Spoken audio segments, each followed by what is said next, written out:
In this video we want to talk about industrial conflict. The definition identifies key elements of industrial relations.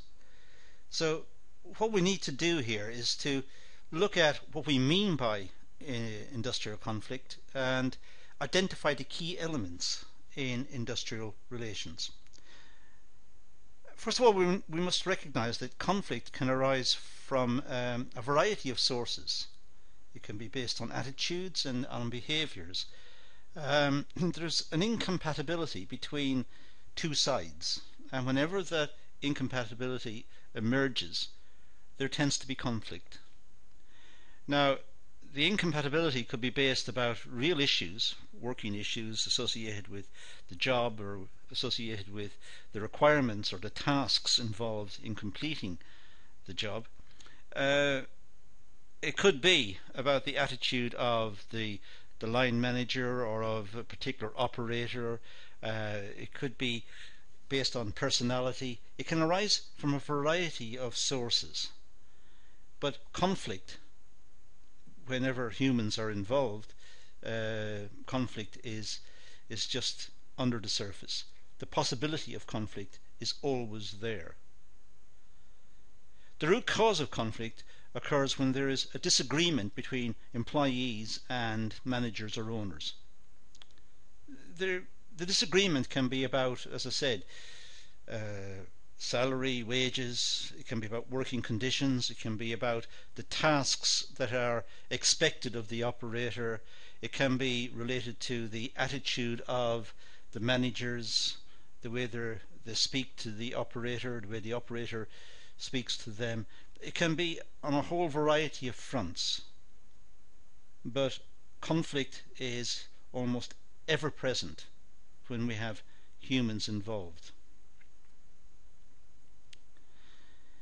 Conflict takes form when there is a lack of cooperation from the opposing party. That's when conflict really bites. It's when one side withholds cooperation. For a task to be completed, it takes two sides. It takes the operator and it takes the management. And the two sides collaborate to complete the tasks and keep the business running. But when one side refuses to cooperate, that's when we say we have conflict. Now, Kornhauser, very early definition, just simply talked about it as the total range of behaviors and attitudes that express opposition and divergent orientations between owners and managers on the one hand and working people and their organization on the other. So it's when there is a difference in attitudes and behaviors, a difference that leads to lack of cooperation and to misunderstandings and issues between the two sides. Workplace conflict is an important element within employee relations. As I said earlier, whenever humans are involved, the potential for conflict is there. And so it's an important element in organizations. Organizations employ workers to complete tasks. If the workers do not cooperate, the tasks will not be completed and the organization will be damaged. And that, of course, is mutually destructive. It's destructive for the management and for the workers, because the organization may cease to exist, and hence they will lose their employment, they'll lose their incomes. It depends on the nature of the conflict, the root cause of the conflict and the significance of the conflict. The root cause, as I said, could be down to attitude, it could be personality clashes, it could be something in a sense real, in the sense that the tasks are not realistic, or the tasks are dangerous, or the requirements on the part of the operator are too onerous. It can arise in various ways. But as long as that potential exists, then conflict can arise. And as I said, conflict can lead to mutual destruction. Trade unions have developed as a result of workplace disputes. Before trade unions, management was in a sense all powerful. They could hire and fire, they could take on workers and dismiss workers, and the workers had no alternative. There was no welfare state, there was no government benefits, there were no transfer payments from one group within society to the other group. There was no taxation system or formal system to support the unemployed. So in that case, the management of the organizations were in a sense all powerful. They could determine the welfare of their workers. They could determine the amount was paid in wages, and they could determine the working conditions. Trade unions developed because workers needed to speak with power, they needed to speak with force, and the easiest way to do that was to combine, form themselves into a union, so that the management was now facing one voice, the union, and it was felt that that was more balanced. So unions are organized to facilitate and maintain harmony within the workplace environment. That was the idea. The idea was to bring about some sort of equity, some sort of balance between the powers of management and the powers of the workers, and in so doing bring about a harmony within the working environment. Now, of course, over the years these organizations have changed. Management now sees itself in a different light, more enlightened perhaps. But the trade unions are also seen as perhaps having gone through a period of extreme strength. They're seen perhaps as not so useful in a modern society because your membership is falling and so on. Now that's a very controversial thing to say, and it's not meant to be accurate.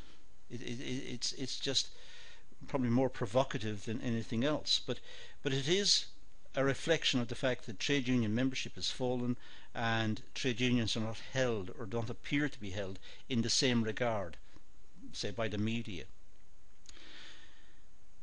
So industrial conflict, it still relies on organisation on the part of the workers. If an individual worker takes industrial action, the management can work around it. If all the workers combine and take industrial action and perhaps go on strike, then the management must take that into account. So the logic for trade unions is still there. The logic for taking collective action is still there. So industrial conflict arises when there is dissatisfaction within the workplace, when there is something annoying the workers. It could be their wages have fallen behind, or it could be working conditions, or the hours of work, or holiday entitlement. It could be any of a wide range of issues. When there is dissatisfaction, then there is the roots for industrial conflict. So it stems from disagreement regarding employment contracts, issues within the workplace, and so on. Now it can be categorized. Conflict can be categorized as informal industrial conflict, or it could be formal industrial conflict. Informal industrial conflict, well, this type of conflict occurs from grievances and results in unorganized forms of protest. Sometimes the wider union will not take on board particular grievances. They're seen as perhaps the worker or the workers, the set of workers involved, could have worked around it or could have found a solution themselves, and there is no need to involve all of the workers and the trade union, and perhaps lead to wider conflict. After all, when the workers are on strike, they don't get paid, so it is a costly activity. So generally speaking, conflict of this sort arises from grievances and results in unorganized forms of protest, usually small-scale protests, perhaps working to rule, working according to exactly what the job requires, nothing more. It could be perhaps absenteeism, as we'll see later in the slide. It can lead to various forms of unorganized protest. It could lead to industrial sabotage. That's quite extreme, but it could be that the workers sabotage the production system. Perhaps they damage the machine, and the machine will then need maintenance, and the machine is offline. Output will be lost within the organization. That will damage the organization and hurt the management.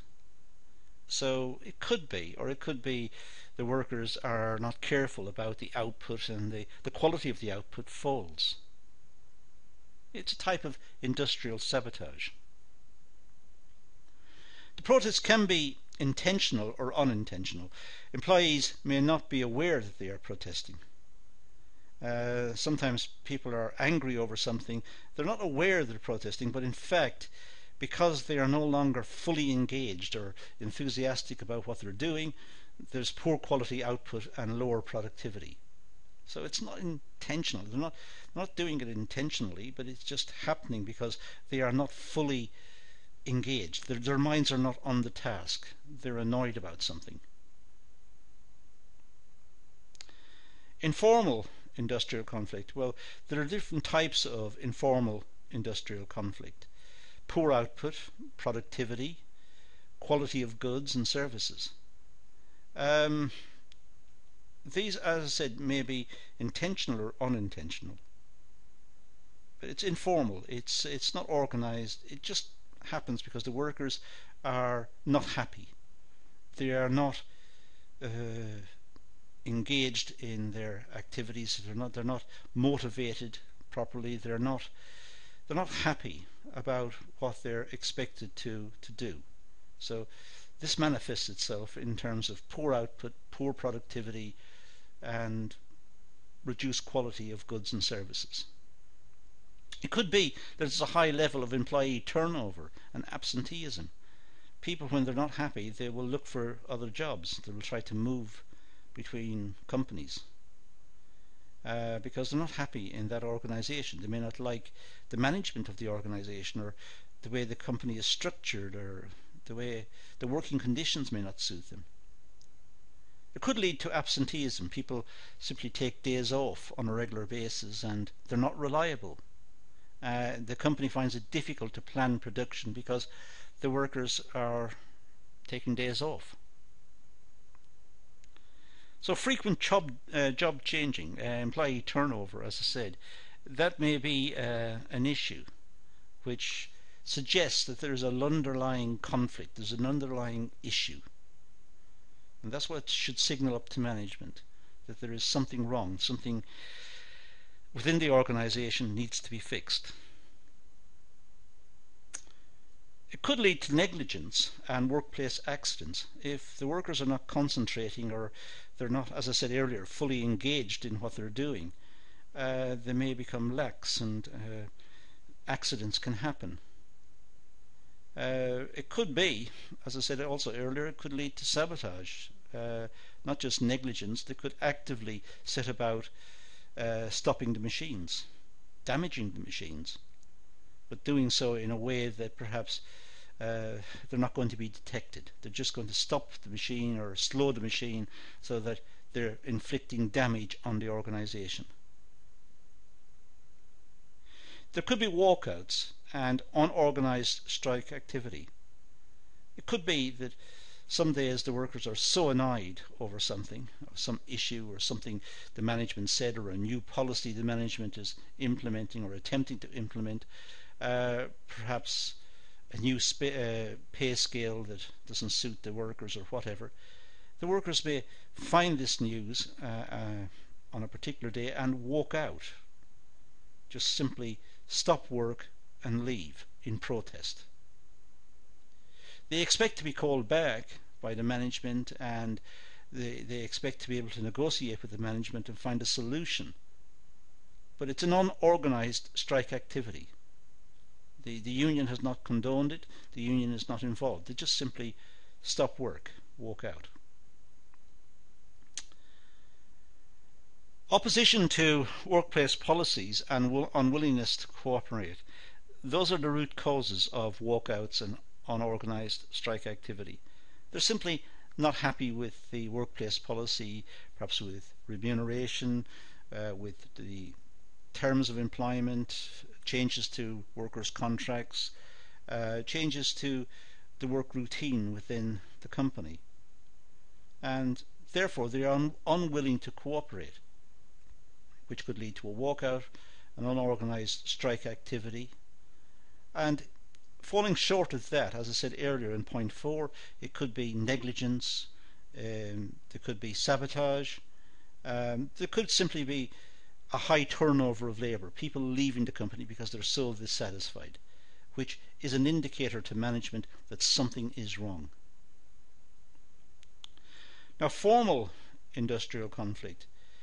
This is, generally speaking, organised and supervised by trade unions and workplace representatives. This is more formal. This is when the trade union becomes involved, they see an issue, they're supporting the workers, and the trade union organises the protest. Formal conflicts take place in high-skilled and education work environments, the same as manual environments. So the potential for conflict is not restricted to labour work or hard manual work. It cuts right across the services and at all levels. The civil service, who say work for the government directly, they may have issues the same as people working in the car works on an assembly line.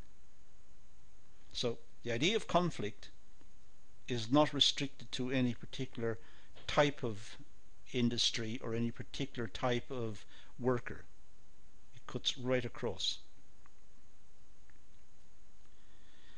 The main form of industrial action is an organised strike. Generally speaking, that's what we understand by industrial action, is a strike. That's when the union is involved, the issue is large, it's complicated, it requires union intervention to negotiate with the management to try and find a solution. Strike is a form of industrial action taken to express disagreement regarding work-related issues. The strike is the ultimate form of disagreement. That's when the workers refuse to work for the company and are trying to get the company to change their policy or change some aspect of employment to make it more palatable to them. Of course, that may be to the disadvantage of the organisation, and so negotiations are required between the two sides to try to compromise and find a solution. An organised strike involves a collective group of workers who withdraw from labour to achieve improved conditions of employment and pay. And that's all a strike is. It's when workers leave the premises, leave the company, and try to stop the company from working by having, let's say, a picket line and stopping the company from continuing its business until it negotiates with them and until, ideally from their perspective, they get what they want. But generally speaking, it should be a two-way street. The management should get some concessions and the union should get some concessions, and between them they find a solution.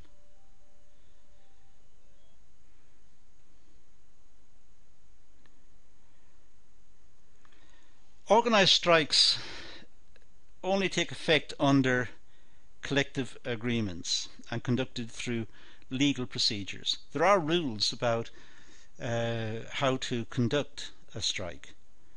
For example, secondary picketing is not allowed in the UK. Only employees of the company are allowed to picket and demonstrate outside of the premises. Generally speaking, strikes are organised by the trade unions. They're on the basis of some grievance, and the idea behind the strike is to achieve negotiations and satisfactory outcomes from negotiations with the employers. So these are a few ideas about industrial conflict. It's a very straightforward topic, but nonetheless it's one that I think we need to complete to understand the basis for industrial conflict. So let's leave it at that and say thank you for watching.